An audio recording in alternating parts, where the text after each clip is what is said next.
오늘 말씀으로 나아갑니다. 잠언서 16장 9절의 말씀 같이 한번 읽어봅니다. 자막을 보여주시면요, 한 절입니다. 같이 한번 읽습니다. 시작.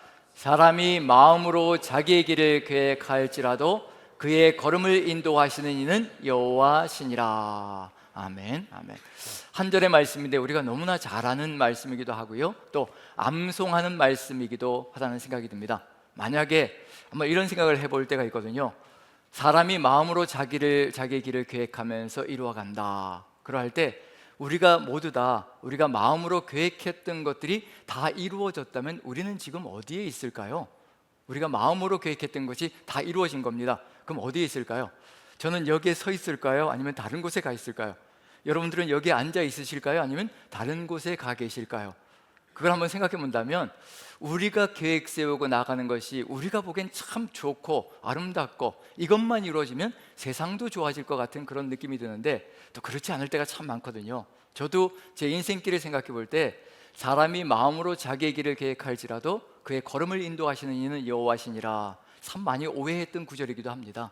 어떤 오해가 있었느냐면 긴 시간을 오해했었거든요. 어떤 오해냐 하면 제가 마음으로 계획을 세운 것들, 믿음의 사람이니까 하나님을 믿는 믿음을 가지고 있으니까요, 그 믿음을 가지고 마음으로 길을 계획 세울 때 하나님께서 제가 세운 그 계획을 한 걸음씩 한 걸음씩 인도해서 제가 원하는 것을 이루어 주시는 것이라고 생각했던 시절이 있습니다. 지금은 완전히 바뀌었거든요. 완전히 바뀌어서 그 바뀌는 기간이 상당히 길게, 그리고 또 지난하게 고통스럽게 지나갔다는 것을 또 깨닫습니다.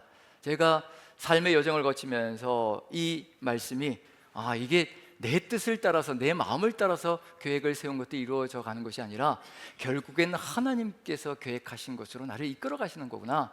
걸음을 인도하시는 이유는 내 계획을 이루어 주시려고 걸음을 인도해 가시는 것이 아니라 마침내 하나님께서 계획하신 것을 이루어 가시려고 한 걸음씩 한 걸음씩 인도해 가시는구나. 한번 생각해 보면요, 저는 이 땅 위에서 이렇게 잘 되고 싶은 마음을 가지고 기도하면서 나아가는데 하나님의 계획은 여기 있으시거든요. 저는 여기 있고 내 계획은 여기 있고 하나님의 계획은 여기 있으면 이게 어떻게 일치되어져 갈 수 있을 것인가? 그 일치되어져 가는 것, 하나님께서는 이것을 맞춰주시려고 하는 것이 아니라 이것을 끌어당겨서 하나님의 뜻과 일치시키려고 하시는 거거든요. 그게 결코 쉬운 길은 아닐 거라는 얘기거든요. 그 상황 속에서 어떻게 이 길을 인도해 가시며 결국은 그렇게 한 걸음씩 인도해 가셔서 우리의 계획이 아닌 하나님의 계획을 이루어 가실 때 세상은 또 어떻게 될 것인가? 그걸 한번 같이 돌아본다면 우리가 하나님께 뜻을 내려놓고 하나님의 뜻을 받드는 것이 얼마나 소중한 것인가를 한번 알 수 있지 않을까 싶습니다. 그리고 지금 우리의 삶의 여정 속에서 수많은 상황이 있을 것이라 생각됩니다. 때로는 억울한 상황도 있고요, 때로는 질병으로 인하여서 고통 가운데 갑작스럽게 좌절 가운데 거하는 경우도 있습니다. 그리고 여러 가지 어려움들이 또 처해 있는 상황들도 있고요. 그 상황 속에서 우리는 이런 질문을 던지죠. 왜 이런 일들이 나에게 닥쳤습니까? 왜 나입니까? 거기에 덧붙여서 하나님, 이것은 도대체 무슨 의미입니까? 그리고 또 이것이 정말 나에게 주는 이유는 무엇입니까? 이런 것들을 끊임없이 물으며 가거든요. 우리는 한 치 앞도 내다볼 수 없는 인생의 눈을 가지고 있기 때문에 하나님이 바라보시는 것과 현저하게 다르다는 것, 그걸 생각한다면 우리의 눈이 옳지 않다는 것을 인정하고 하나님의 뜻을 받들 때 이 세상은 어떻게 변해가며 내 삶은 어떻게 나아갈 수 있을 것인가, 그걸 한번 같이 나눠왔으면 좋겠다는 생각이 듭니다. 여기서 오늘 주시는 말씀, 잠언서 16장 9절, 사람의 마음으로 자기의 길을 계획할지라도 그의 걸음을 인도하시는 이는 여호와시니라. 제가 한국 돌아올 때 2005년이었습니다. 유학생활을 9년 동안 하고 마치고 돌아와서 2005년에 돌아오게 되었는데 2005년부터 2019년 우리 남산교회 부임하기 전까지 몇 년 세월은 15년 세월입니다. 15년 세월 동안 목표가 뭐였느냐면요, 전임 교수가 되는 게 목표였습니다. 공부를 마치고 들어와서 부모의 꿈을 안고 이 길을 걸어가야지라고 생각하며 그게 나쁜 계획은 아니었다고 확신하거든요. 하나님의 뜻을 받들어서 하나님의 말씀을 전하고 가르치면서 학생들에게 가르쳐서 미래 사역자들을 세워내는 것, 이것이 결코 잘못된 꿈은 아니었다고 확신합니다. 그 꿈을 가지고 이제 진행을 하면서 10여 년의 세월이 흘러갔습니다. 2005년부터 10여 년의 세월이 흘러가면서 4번의 임용이 있었습니다. 한 번씩 탈락되어지고 한 번씩 실패가 올 때마다 마음속에 고통과 저절이 굉장히 밀려왔거든요. 하나님, 도대체 이게 뭡니까? 하나님께서 공부시키셔서 여기까지 왔는데 왜 자꾸 막으시는 겁니까? 무릎 꿇고 기도하며 애절하게 이 길을 달라고 간절히 기도했던 적이 있거든요. 10년의 세월 동안 네 번이나 하나씩 좌절될 때마다 정말 그 마음속에는 굉장한 상처와 고통이 가득히 들어찼던 시절이기도 합니다. 무엇을 하라고 이러시는 겁니까? 왜 이러시는 겁니까? 그 고백들이, 그 호소들이 아마 넘쳐났던 시절이었던 것 같습니다. 그러면서 10년이 지난 다음부터는 이제 바뀌었습니다. 전임 교수가 되려고 그렇게 목매이 임용을 치르고 그랬던 시간들을 끝을 내고, 이제 하나님 임용 제가 하지 않겠습니다. 그리고 지원하지 않겠습니다.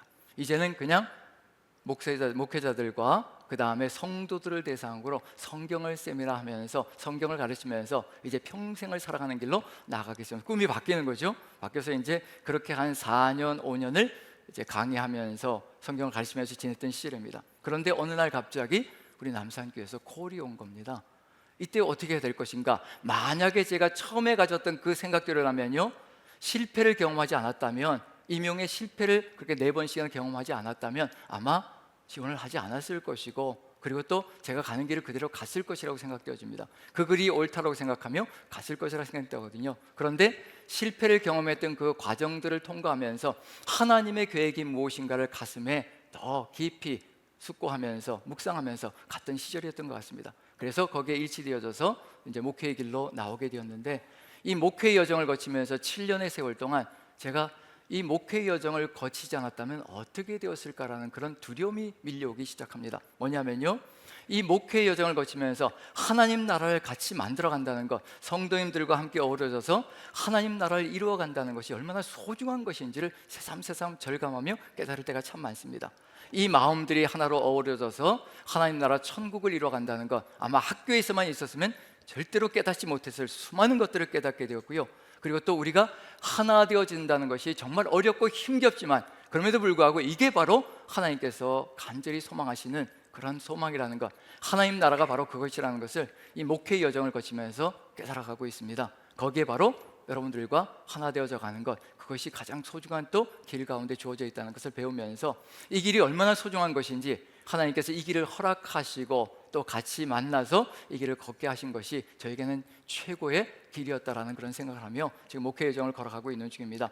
사람이 마음으로 자기의 길을 계획할지라도 그 걸음을 인도하시는 여호와시라고 분명히 말씀해 주셨는데, 하나님께서 그 뜻을 이루어 가시기 위해서 때로는 좌절도, 때로는 실패도, 때로는 고통스러운 시간도 거쳐가게 하시며 우리의 삶을 이끌어 가실 때 우리가 그 속에서 어떻게 하나님께 반응하며 나아가야 될 것인가, 그걸 한번 생각해 본다면요, 한번 우리의 지금 삶의 여정도 한번 생각해 볼 필요가 있지 않을까라는 생각이 듭니다. 제가 임용에 최선을 다해서 준비를 하면서 깨달은 건 뭐냐면요, 실패하면서 깨달은 건 뭐냐면 하나님께서 제 속마음을 보여주셨다는 겁니다. 그 속마음이 뭐냐면요, 조금 더 편하고 싶고 학생들을 가르치면서 학생들과 같이 살아가는 건 편하거든요. 목회보다는 훨씬 편할 겁니다. 어떤 면에서 편할 것이냐면, 그래도 학교에서 강의하고 집으로 돌아오면 모든 것이 해방이거든요. 그리고 방학이라는 것이 또 있고, 그러다 보면 이제 그 안에서 내가 자유를 누릴 수 있는 시간이 충분히 있는데, 목회라는 것은 성도님들과 함께 어우러져서 평생을 걸어가야 될 삶의 길이라는 점에서 사람과 사람 사이에 부대끼며 부딪히며 걸어가는 그 삶의 모든 과정들이 이 안에 다 들어가 있다는 거, 우리가 다 성향이 다 다르잖아요. 성향이 다르고 성품이 다르고 또 가지고 있는 생각과 꿈도 다르고, 그러다 보니까 그런 것들이 부딪힐 때가 참 많지만 그 부딪힘을 통하여서 또 우리가 하나 되어지고 또 서로 연단되어져서 다듬어져서 또 하나님 나라를 이루어가는 것이라는 생각에서 하나님께서 주신 이 길이 가장 옳다는 것을 이제 인정하는 그런 길로 가게 되었고요, 설사 어렵고 힘든 과정들이 삶 속에서 펼쳐져 올지라도 그 속에서도 하나님께서 뜻하신 바 있으셔서 그 과정을 거치게 하시며 하나님 나라, 하나님 뜻 이루어가게 하신다는 것을 확실하게 신뢰하게 되었습니다. 그런 점에서 비록 과정이 어렵고 힘겹지만 하나님께서 이 길을 걷게 하기 위해서 우리에게 주시는 축복이 있다는 것, 그리고 또 우리가 이 길을 잘 걸어가며 모든 어려움들과 역경까지도 헤쳐나가며 걸어갈 수 있도록 우리에게 기회를 허락하시고 또 길을 허락하신다는 점에서 우리는 그 길을 충분히 걸어갈 수 있을 것이라고 생각되어집니다. 그래서 로마서를 한번 살펴보면요, 하나님께서 우리가 이 길을, 우리에게 주어진 어떤 역경도 어려움도 헤쳐가면서 하나님 나라, 하나님의 뜻 안으로 걸어가게 하기 위해서 우리에게 주시는 길이 있거든요. 한번 살펴봅니다. 로마서 8장입니다. 로마서 8장 26절을 같이 읽으면요, 여기에 저는 잠언서 16장 9절의 내용이 그대로 들어가 있고, 그것을 이루어 주시려고 우리의 계획을 넘어서 하나님의 계획으로 인도해 가시려고 하나님께서 최선을 다하시는 우리 그리스도인들에게는 특별히 더 축복으로 주신 바로 말씀이 아닌가라는 생각이 듭니다. 같이 한번 읽어보죠. 26절 같이 읽습니다. 시작. 이와 같이 성령도 우리의 연약함을 도우시나니 우리는 마땅히 기도할 바를 알지 못하나 오직 성령이 말할 수 없는 탄식으로 우리를 위하여 친히 간구하시느니라. 사람이 마음으로 자기의 길을 계획할지라도, 이게 저는 어디까지라고 보느냐면요, 이와 같이 성령도 우리의 연약함을 도우시나니 우리는 마땅히 기도할 바를 알지 못하나. 저는 이 명을 위해서 10년을 기도하면서 최선을 다해서 준비하고 나갔던 시간이거든요. 정말 기도도 열심히 했습니다. 하나님 앞에 무릎 꿇고 이 길을 달라고 최선을 다해서 기도했거든요. 그런데 그게 제 생각이었고 하나님은 그 과정을 통해서 다른 과정으로 이끌어 가시려는 그런 계획이 있으셨다는 거. 1, 2년의 짧은 세월이 아니고요, 기나긴 시간 동안 연약함을 도우시고 우리는 마땅히 기도할 바를 알지 못하지만 정말 하나님께서 마땅히 기도해야 될 길로 한 걸음씩 인도해서 하나님의 뜻을 이루어가는 길로 인도해 가신다는 거. 지금 우리도 마찬가지일 겁니다. 내가 기도하는 내용이 정말 내가 하나님의 뜻을 받들어서 기도하고 있는 중인가? 성령의 말할 수 없는 탄식을 가지고 기도하고 있는 중인가? 아니면 내가 원하는 것을 이루고 싶어서 내가 간절하게 기도하고 있는 중인가? 우린 연약합니다. 육체적으로도 연약할 뿐만 아니라요, 영적으로도 연약하기 그지없습니다. 하나님의 뜻이 보이지 않으니까 지금 눈앞에 하나님의 그 놀라우신 뜻이, 우리를 위해서 세우신 그 놀라우신 영광스러운 계획이 보이지 않으니까요, 우리 눈앞에 보여지는 현실밖에 보지 못합니다. 어찌하든지 이 현실을 통과하고 이 현실을 극복하고 이 현실 속에서 내가 좀 더 나은 삶을 살고자 하는 그런 간절한 소망으로 기도를 올릴 때가 참 많거든요. 하나님의 계획과 동떨어진 계획이 될 때가 참으로 많습니다. 하나님의 계획은 이곳을 바라보면서 우리를 이끌어가고 계신데 우린 이걸 놓고 기도하면서 이걸 주셔야 된다라고, 이걸 주지 않으면 내 삶이 다 무너진다라고, 망가진다라고, 지금 이 상황을 치워주시지 않으시면 나는 무너질 수밖에 없다라고, 그리고 지금 내 앞에 있는 이 관계 어려움 속에 이 사람을 치워주지 않으면 나는 견딜 수 없을 것 같다고, 그렇게 고백하며 호소하며 나아갈 때가 많거든요. 그게 우리의 연약함 속에서 오는 것인데 그걸 돕기 위해서 성령께서 우리와 함께 하십니다. 오직 성령이 말할 수 없는 탄식으로 우리를 위하여 친히 간구하시니라. 우리의 길을 인도하시는 거거든요. 한 걸음씩 한 걸음씩. 누가 인도해 가시는? 성령께서 인도해 가신다라고 얘기를 합니다. 우리 하나님의 은혜가 무엇인지 이게 보이는 거거든요. 구약시대부터 성령의 역사는 끊임없이 있어 왔지만 성령께서 우리와 함께 하시며 우리 안에서 역사하시고 우리 이끌어 가신다. 이게 얼마나 아름답고 멋있는 완전한 세상인지 우리는 그것을 위해서 주님께서 우리에게 주신 것이 있거든요. 십자가 위에서 우리의 모든 죄를 사하시기 위해서 자신의 모든 것을 다 내어주시고, 그리고는 생명까지, 영원한 생명까지 내어주셨습니다. 그것도 모자라서 그것보다 더 큰 은혜, 저는 이것이 더 큰 은혜라고 생각합니다. 성령께서 우리 안에 들어오시는 것, 이보다 더 큰 은혜는 없다고 생각합니다. 십자가의 은혜를 넘어서는 것이 바로 성령께서 우리와 함께 하시는 것이라고 저는 확신하거든요. 여러분들이 한번 질문 드려보죠. 이사 다 해보셨죠? 요즘 우리 남산교회에서 계속 다른 곳으로, 다른 지방으로 이사 가시는 분들이 많아서 저는 살점이 하나 뚝뚝 떨어져 나가는 것 같아서 고통스럽게 그지었거든요. 정말 하나님의 사람들이 떠나서, 물론 하나님께서 계획 세우셔서 또 하나님의 뜻을 받들어서 가는 길이지만 그럼에도 불구하고 우리와 함께 헤어져서 다른 곳으로 간다는 건 아픔이 아닌가라는 생각이 듭니다. 그런 점에서 이사를 다 해보셨으리라고 생각되어집니다. 이사 가실 때 보통 집을 넓혀서 가시나요? 좁혀서 가시나요? 이사 안 해보셨나요? 요 근래 이사하신 분들도 제가 알고 있는데 또 평수를 넓혀서 가신 분들도 꽤 있는 걸로 제가 알고 있거든요. 그래서 이사를 갈 때 집을 넓혀서 가면, 평수를 넓혀서 가면 이보다 행복한 것이 없지요. 지금 가지고 있는 것을 다 가지고 들어가도 어떻게 해야 되는 거예요? 또 좋은 곳으로 또 채워 넣어야 되기 때문에 공간이 또 넉넉한 거지요. 그런데 이게 좀 문제가 되는 건 뭐냐면, 집을 좁혀서 이사 갈 때, 한번 가보신 적 있으시죠? 집을 좁혀서 이사 가면 어떻게 되나요? 지금 가지고 있는 것들은 어떻게 되나요? 당근에다 내놓든지 아니면 그들에다 기증하든지 아니면 버리든지 해야 되거든요.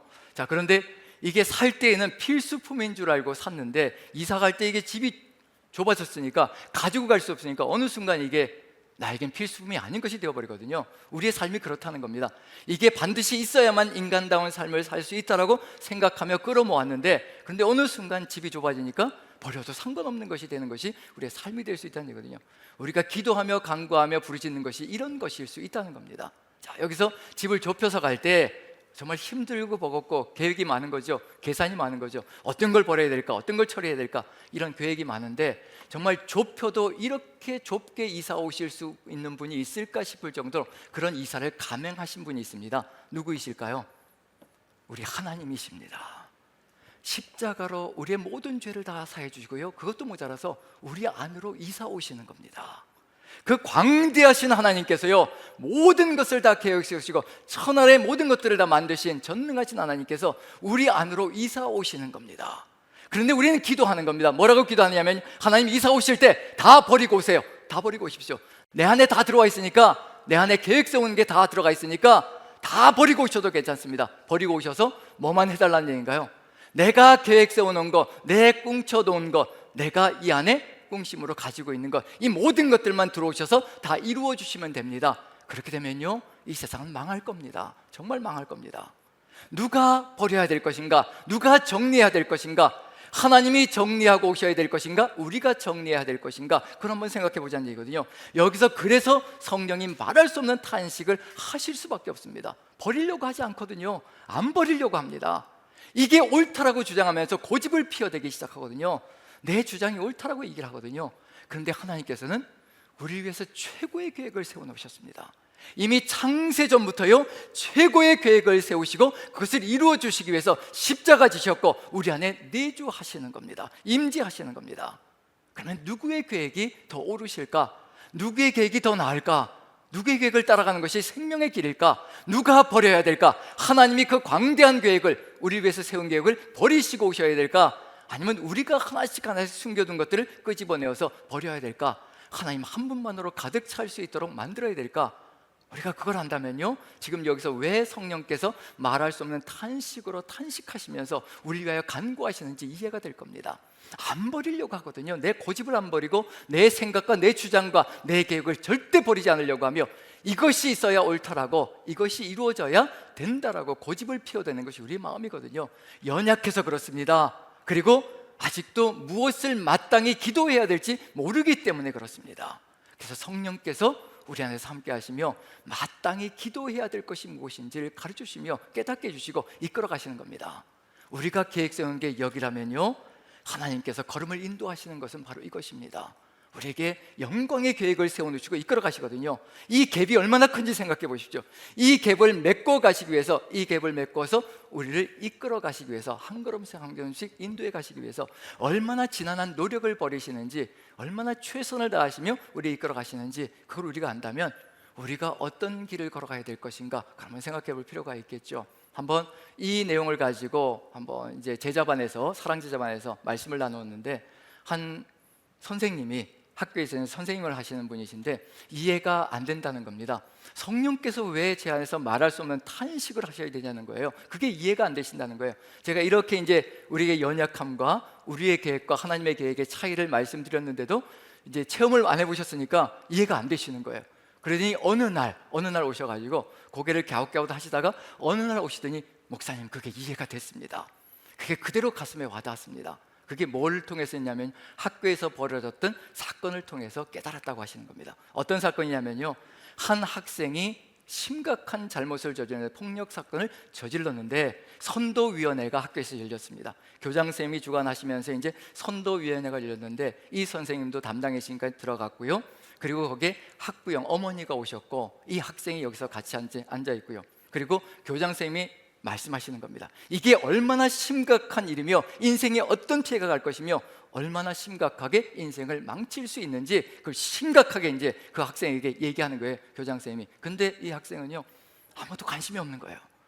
그냥 비웃듯이 비웃는 웃음을 짓고 그 다음에 소파에 푹 기대고 앉았다가 또 관심이 없는 듯 또 다시 한번 일어났다가 그러면서 귀찮다는 듯이 표정을 짓고 이런 표정을 짓고 있더라는 거예요. 근데 어머니는요, 교장선생님이 얘기할 때요, 눈물을 흘리면서, 닭똥 같은 눈물을 흘리면서 교장선생님이 말씀하시는 걸 한마디 한마디 귀담아 들으려고 애를 쓰고요, 거기에 덧붙여서 또 뭘 하느냐면 한마디 변명도 하지 않고요, 다 말씀이 다 옳으니까 어떻게 해야 될 것인지에 대한 그 물음을 물으면서 어떻게 우리 아이를 살릴 수 있는 길이 어디에 있는지 간절하고 애절하게 물으면서 어머니는 그렇게 가설하는 겁니다. 그걸 보면서 이분이 깨달았다는 거예요. 아, 성령께서 그래서 탄식할 수밖에 없구나.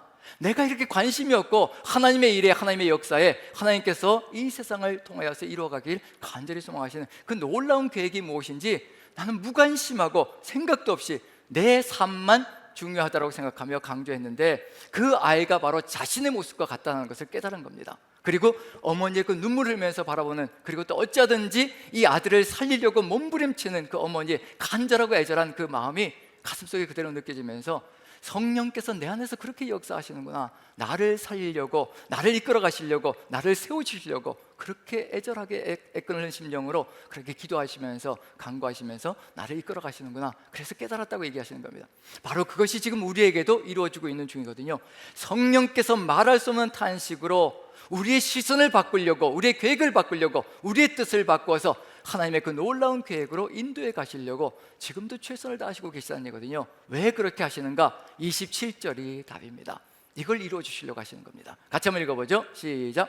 마음을 살피시는 이가 성령의 생각을 아시나니 이는 성령이 하나님의 뜻대로 성도를 위하여 간구하심이니라. 성령과 하나님은 일치가 되어져 있거든요. 그래서 성령께서 하나님의 뜻을 알고 하나님이 또 성령이 자신의 뜻을 아신다는 것을 정확하게 알고 있고, 그래서 서로가 통역해서 우리를 하나님의 뜻으로 인도해 가신다는 겁니다.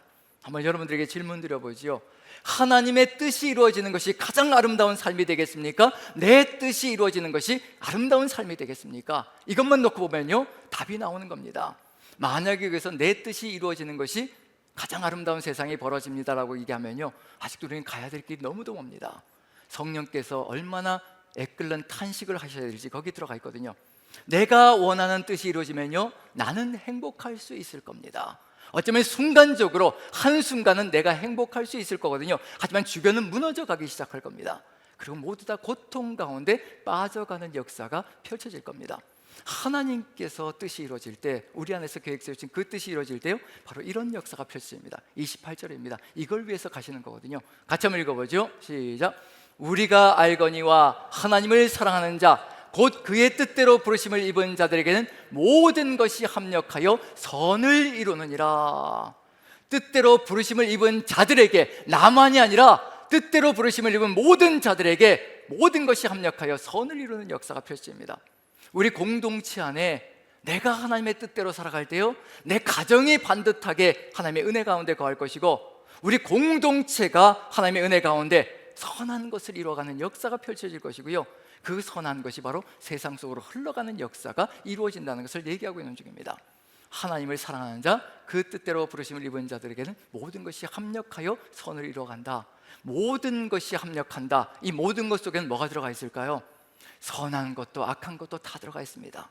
내가 억울하게 당하는 것도 들어가 있고요, 내가 누군가에게 고통당하는 것도 들어가 있고, 누군가에게 손가락질 받는 것도 들어가 있고, 내가 실패한 것도 들어가 있고요, 내가 또 좌절감을 느낀 것도 들어가 있고, 때로는 좋은 것도 들어가 있겠죠. 그 모든 것이 다 합쳐져서 인생을 만들어가고 하나님의 뜻이 이루어져서 결국은 하나님의 역사가 이루어져가는 일이 벌어진다는 것. 만약에 이렇게 될 때, 합력하여 선이 이루어질 때 어떤 역사가 펼쳐질 것인가, 구약 성경 속의 한 인물을 통해서 한번 같이 살펴봤으면 좋겠습니다.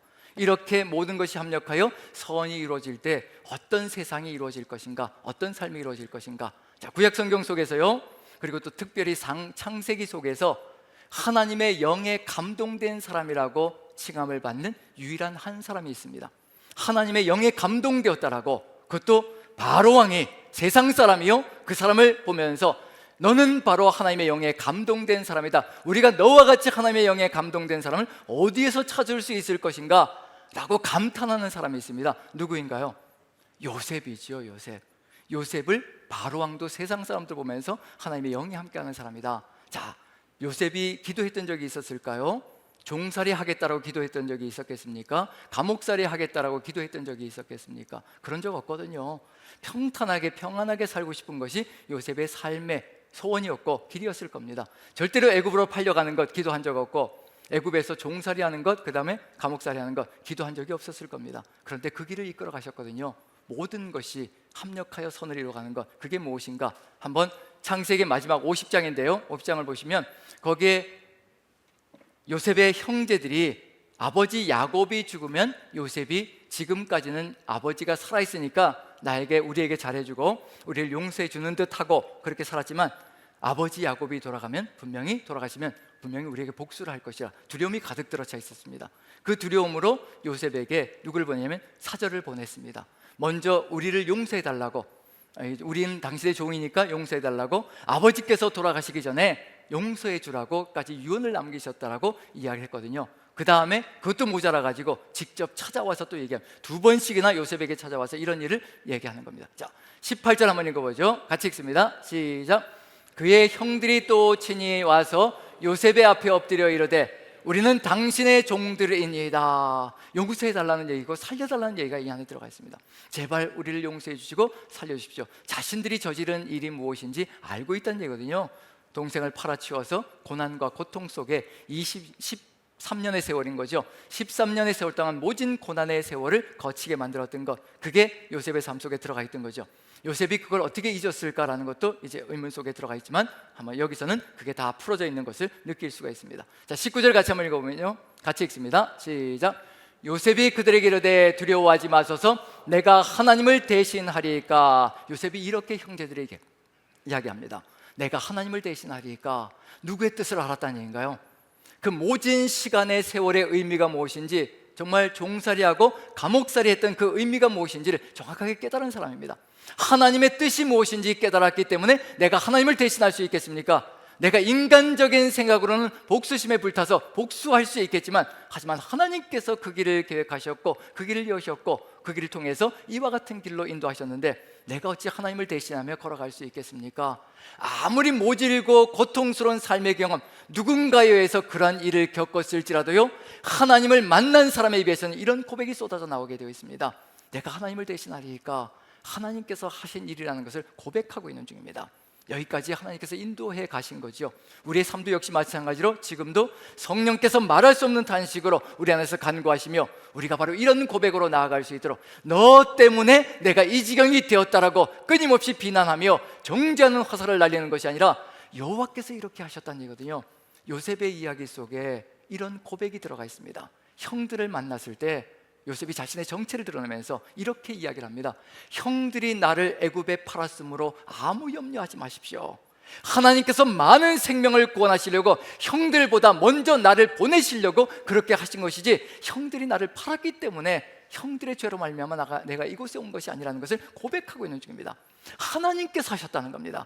당신들 때문에 내가 이 모진 고생을 했고 고통을 겪었으며, 당신들 때문에 내가 이렇게 좌절감을 느끼며 이 세상 속에서 고통과 좌절 가운데 거했다라고 그렇게 손가락질하는 것이 아니라, 하나님께서 나를 여기까지 보내시려고 하나님께서 이 길을 일으켜 주셨다는 것, 너 때문에가 아니라 하나님께서가 나오기 시작하거든요. 그럴 때 모든 것이 회복되어집니다.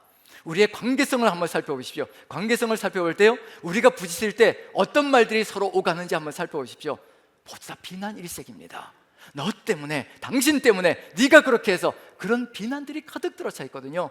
하지만 하나님의 뜻을 만날 때 달라지기 시작합니다. 우리 입술에서요, 여호와께서 당신을 통하여서 나를 이곳으로 보내시려고 이런 일을 작정하셔서 이렇게 계획하셨습니다. 그것이 보이기 시작하면요, 회복의 역사가 펼쳐지기 시작합니다. 다른 삶을 살아가기 시작하거든요. 그리고 새 역사를 이루어가기 시작합니다. 요셉이 바로 그런 하나님을 만난 겁니다. 그 역사가 이루어졌거든요. 지금 우리의 삶 속에서 절실하게 필요한 것이 바로 그겁니다. 관계를 회복하는 길은 다른 것에 있는 것이 아니라 하나님께서 왜 이 일을 허락하셨는가, 그것이 우리 가슴 속에 뜨겁게 반듯하게 새겨지면요, 우리는 다른 길을 걸어가거든요. 성령께서 하시는 역사가 바로 그겁니다. 내가 너를 이 길 속에서 여기로 인도하려고 내가 그 일을 벌인 것이다. 그 사람은 내가 잠시 사용한 것이라. 그렇게 우리가 믿고 확신하며 나간다면요, 다른 길을 걸어갈 겁니다.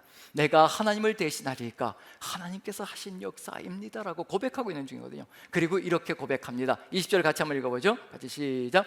당신들은 나를 해하려 하였으나 하나님은 그것을 선으로 바꾸사 오늘과 같이 많은 백성의 생명을 구원하게 하시려 하셨나니, 당신들은 악을 저질렀는데, 악한 것을 저질렀는데, 분명히 악이 저질러졌는데 하나님께서 그걸 모든 사람의 선으로 바꿔주셨습니다. 선한 것으로 바꾸어 주셨습니다. 모든 것이 합력하여 선을 이루게 만들어 주셨습니다. 그 고백이 이 안에 가득히 들어가 있거든요. 성령의 역사에 일치되어서 걸어갈 때 바로 이와 같은 고백을 이루어갈 수 있습니다.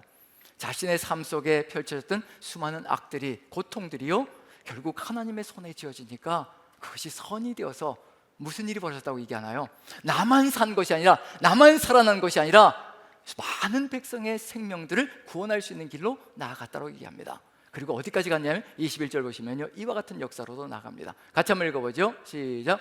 당신들은 두려워하지 마소서. 내가 당신들과 당신들의 자녀를 기르리이다 하고 그들을 간곡한 말로 위로하였더라. 위로하는 사람이 됩니다.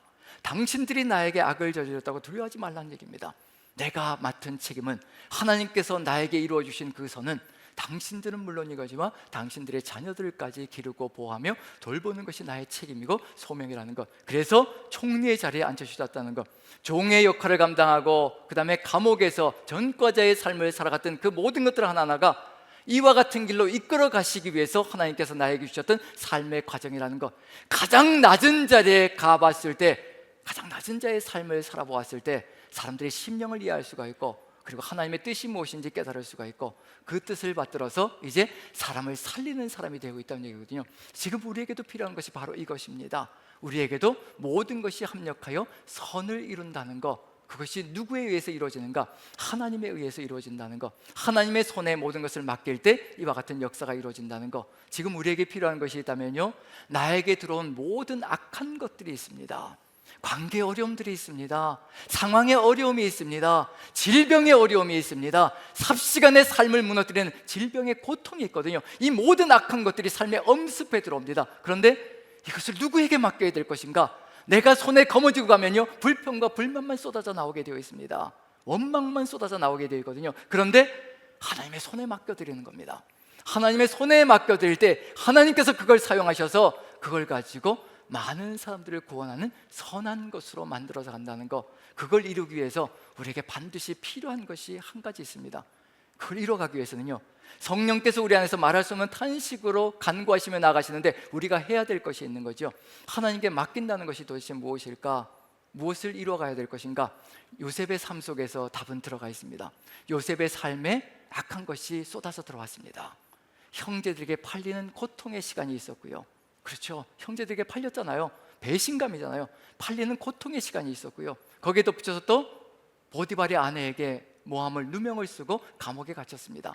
그런데 감옥에서 나와서 보디발의 아내에게 복수했다는 얘기 전혀 등장하지 않습니다. 형제들에게 복수했다는 얘기 전혀 등장하지 않습니다. 누구에게 맡겼던 건가요? 하나님의 손길에 다 맡긴 겁니다. 하나님께서 다 사용하여 주시옵소서. 하나님께서 나에게 들어온 모든 악한 것들을 하나님이 다 하시오니 하나님께서 역사하시고 하나님께서 사용하여 주셔서 하나님께서 하나님의 뜻을 이루시옵소서. 아무것도 하지 않았습니다. 복수, 그리고 입술에서 나가는 말, 모든 것을 다 제어하고요, 하나님께 다 맡겼습니다. 하나님께서 그 악한 것들을 다 사용하셔서 선을 이루어 가시는 역사가 펼쳐졌거든요. 우리에게도 악한 것들이 밀려옵니다. 들어옵니다. 우리가 우리 입술로, 우리의 행동으로 그걸 쏟아내기 시작한다면요, 관계는 다 무너지고 파괴되고 쓰러지고, 그리고 또 모든 것이 다 무너져가는 역사가 펼쳐질 겁니다. 하지만 그것을 내 가슴 속에 새기며 삭히며 오직 성령께서 무슨 뜻을 가지고 이것을 이루어 가시는가, 어떤 이유를 가지고 이 길을 인도해 가시는가, 그것을 가슴 속에 새기며 주님의 뜻이 무엇인가를 가슴에 새기며 나아갈 때요, 우리의 들어온 악들이 선이 되어서 쏟아져 나갑니다. 우리가 하나님께 맡길 때 벌어지는 일이거든요. 그래서 하나님께서 우리에게 부탁하시는 것이 있습니다. 악을 절대로 악으로 갚지 마라. 악을 선으로 갚아야 한다. 그게 우리가 걸어가야 될 삶의 길이거든요. 하나님을 믿고 신뢰할 때, 하나님께서 이 일을 허락하셨을 때에는 반드시 하나님의 뜻이 있을 것이라는 것을 믿고 확신하며 하나님께 올려드릴 때 우리에게 들어온 모든 악이 하나님의 손길 안에서요, 선이 되어서 생명을 구원하는 역사로 펼쳐져 간다는 것을 우리에게 알려주고 있는 중입니다. 그렇게 해서 공동체가 아름답게 하나로 연합되어지고 결속되어서 가며 하나님의 역사가 이루어지는 그런 세상을 이루어가길 간절히 소망하신다는 것, 그걸 우리에게 보여주고 계시거든요. 사람이 마음으로 자기의 길을 계획할지라도 그 걸음을 인도하시는 분은 여호와시다라고 얘기해 주셨던 것, 내 마음속에 내가 원하는 계획, 내가 원하는 것들이 이루어지는 것이 아름다운 세상이 아니라 하나님께서 한 걸음씩 한 걸음씩 인도해서 하나님의 뜻이 이루어질 때 최고의 세상을 이루어간다는 것. 그래서 우리가 해야 될 일은 다른 것이 아니라요, 성령의 역사를 소멸시키지 않는 겁니다. 성령의 역사를 따라가는 겁니다. 그걸 따라갈 때 새 역사가 펼치거든요. 그래서 바울 사도는 이렇게 이야기합니다. 에베소서에요, 절대로 성령의 역사를 소멸시키지 말고 성령을 좌절시키지 말고 그 성령의 뜻에 따라가기를 간절히 소망하는 마음으로 우리에게 부탁하는 것이 있습니다. 같이 한번 보지요. 에베소서 4장 30절입니다. 같이 한번 읽어봅니다. 30절을 같이 시작. 하나님의 성령을 근심하게 하지 말라. 그 안에서 너희가 구원의 날까지 인치심을 받았느니라. 성령을 근심하게 하지 말라. 무슨 뜻인가요? 내가 세워놓은 거 이게 옳으니까 제발 이걸 이뤄달라고 끊임없이 고집을 부려대며 끝까지 고집을 부리며 주장하는 겁니다. 내가 생각하는 것이 맞으니까 내 계획을 이루어주시고, 지금 당장 이거 치워주시고, 지금 당장 내 마음에 들지 않은 사람 이 사람 치워주시고, 그런 고집들이 끊임없이 이루어질 때 하나님께서 근심하시는 역사가 펼쳐지거든요. 그러면 어떤 일이 벌어지기 시작할 것인가? 그 안에서 31절 같은 역사가 펼쳐지게 된다는 것을 알려주고 있는 중입니다. 31절 같이 한번 읽어보죠. 시작. 너희는 모든 악독과 노함과 분냄과 떠드는 것과 비방하는 것을 모든 악의와 함께 버리고, 모든 악을 버려야 한다는 것을 얘기하고 있는 중이거든요. 성령께서 인도해 가시는 그 길 속에 성령께서 우리에게 주시는 힘과 능력으로 모든 악의를 버리고, 내가 당했을지라도, 내가 억울하게 당했을지라도 모든 악의, 분노, 내 안에 떠드는 것, 비방하고 싶어하는 것, 그런 것들을 다 내려놓고 그 악의를 하나님께 맡기고 걸어갈 때 어떤 역사가 펼쳐져 가는가? 바로 32절에 이런 세상이 만들어진다는 겁니다. 같이 한번 읽어보죠. 시작. 서로 친절하게 하며 불쌍히 여기며 서로 용서하기를 하나님이 그리스도 안에서 너희를 용서하심과 같이 하라. 성령의 인도하심을 따라 걸어갈 때요, 예수 그리스도의 성품이 우리의 성품이 되어서 우리가 걸어가는 길마다 예수 그리스도의 향기가 가득히 뿜어져 나오는 세상이 만들어진다는 것. 그런 세상을 이루시기 위해서, 그런 하나님 나라를 이루시기 위해서 우리에게 이와 같이 말할 수 없는 탄식으로 간구하시면서 우리의 삶을 이끌어 가신다는 겁니다. 성령의 역사에 우리를 내어 맡길 때 그때 가장 아름다운 세상이 만들어지고요, 가장 복된 세상이 이루어집니다. 그 길을 위해서 지금도 성령께서 우리 안에서 간절하게 애절하게 역사하시며 가신다는 것. 지금 우리의 계획이 무엇인지, 우리가 기도하고 있는 것이 무엇인지를 소상히 천천히 한번 생각해 보면서 이것이 정말 하나님의 뜻인가, 하나님께서 뜻하시고 원하시는 것인가, 그것을 한번 깊이 묵상하며 하나님께서 이 상황과 이 사건을 통하여서, 이 사람을 통하여서 나에게 주시는 음성은 무엇이며 내가 무엇을 이루어가기를 간절히 소망하시기 때문에 나에게 이 역경을 허락하시는가, 그것을 가슴에 새긴다면요, 우리는 또다시 하나님의 뜻을 이루어가며 우리의 뜻이 이루어지는 세상이 아니라 하나님께서 인도해 가시는 그 걸음, 결국 마침내 하나님의 역사가 이루어지기를 소망하며 하나님께 모든 것을 맡기는 삶으로 주의 나라 이루어가는 그런 길이 열릴 것이라고 확신되어집니다. 오늘 이 시간에도 우리의 삶의 여정을 하나님께 맡기며 오직 하나님의 뜻이 이루어지이다 기도하며 나아가는 저와 여러분들 되시기를 간절히 축원드립니다. 우리 같이 한번 찬양 드리며 기도하는 시간을 가졌으면 좋겠습니다. 왜 나만 겪는 고난이냐고 같이 한번 찬양 드리며 주님께로 나아갑니다. 우리 가사 한 절 한 절 생각하시며 우리가 삶 속에서 겪는 아픔들, 어려움들, 고난들을 기억하시며 주님께 나아가는 시간 되었으면 좋겠습니다. 왜 나만 겪는 고난이냐고 불평하지 마세요.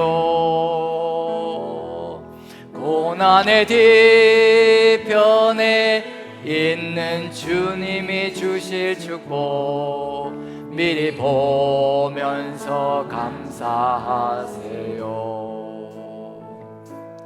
너무 견디기 힘든 지금 이 순간에도 주님이 일하고 계시잖아요. 아멘. 남들은 지쳐 앉아 있을지라도 당신만은 일어서세요. 힘을 내세요. 힘을 내세요. 힘을 내세요. 주님이 손잡고 계시잖아요. 아멘. 주님이 나와 함께함을 믿는다면 어떤 역경도 이길 수 있잖아요. 왜 이런 슬픔 찾아왔는지, 이런 슬픔 찾아왔는지 원망하지 마세요. 당신이 잃은 것보다 주님께 받은 은혜 더욱 많음에 감사하세요.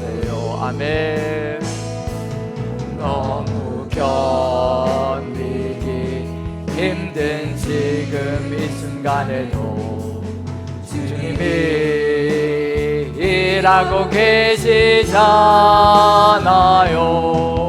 남들은 지쳐 앉아 있을지라도 당신만은 일어서서 아멘. 힘을 내세요. 힘을 내세요.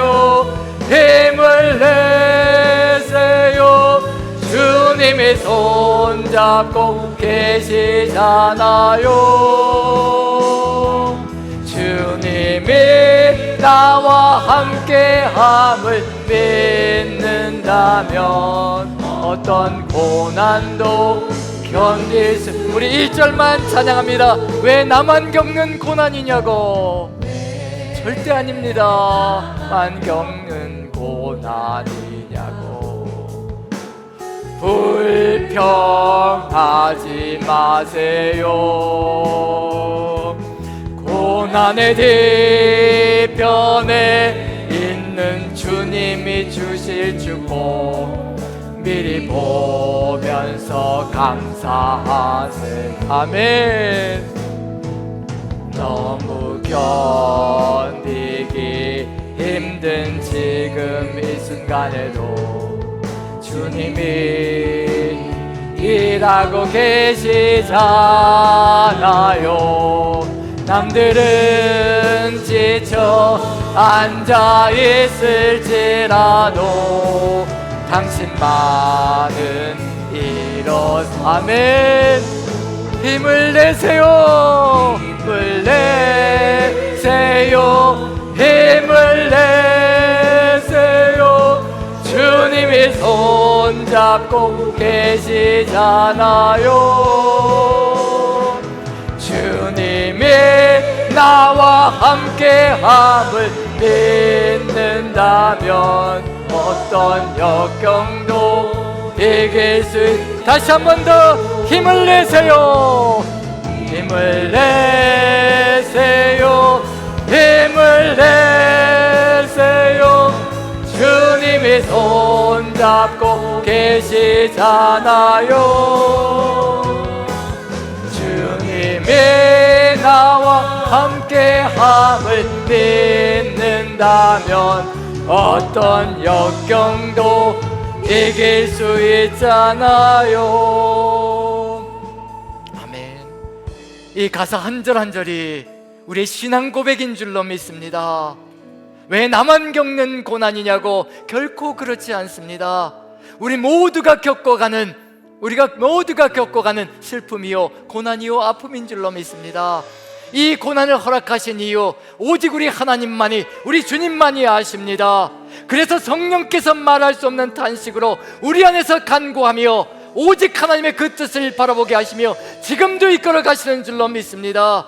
때로 억울함이 있고 때로 분함이 있고 내 마음속에 비방하고 싶은 마음이 간절히 들어 찰지라도 오직 하나님의 그 깊고 넓으신 뜻을 깨닫게 도와주시옵소서. 우리가 한번 기도했으면 좋겠습니다. 하나님 아버지 뜻을 깨닫게 해주시옵소서. 성령님 역사하여 주셔서 오직 하나님의 그 깊고 더 넓으신 그 뜻, 내 계획이 아니라 내 뜻이 아니라 아버지 그 뜻을 깨닫게 도와주시옵소서. 다같이 주 한번에 주님께 기도합니다.